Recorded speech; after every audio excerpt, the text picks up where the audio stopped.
Maithili express की शानदार प्रस्तुति।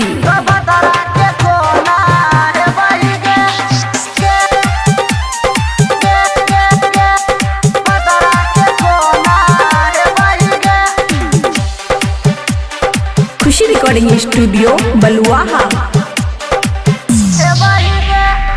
यारी के जे तू ना भेलई गे छोरी, यारी के जे तू ना भेलई गे छोरी, तब तरा के कोना है वही गे, तब तरा के कोना है वही गे। यारी के जे तू ना भेलई गे छोरी, यारी के जे तू ना भेलई गे छोरी, तब तरा के कोना है वही गे, तब तरा के कोना है वही गे।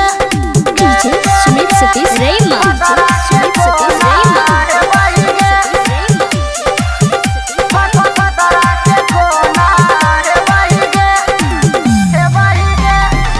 सोलह बरस के जवानी छोटो है, आगे गे लग तो गे।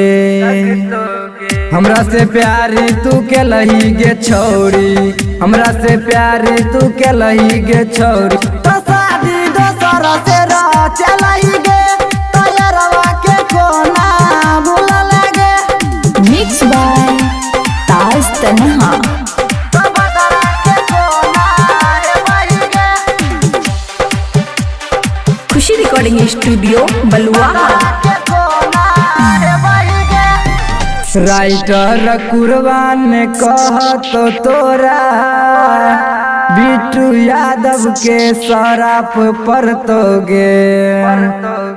घुर के एक दिन हमारा ले बही, घुर के एक दिन हमारा ले बही, भतरा के ना भूले बही गे, तो भतरा के कोना भूले बही गे। यारी के जे तू ना भेलई गे छोरी, यारी के जे तू ना भेलई गे छोरी, तो भतरा के कोना है वही गे, तो भतरा के कोना है वही गे। खुशी रिकॉर्डिंग स्टूडियो बलुआहा।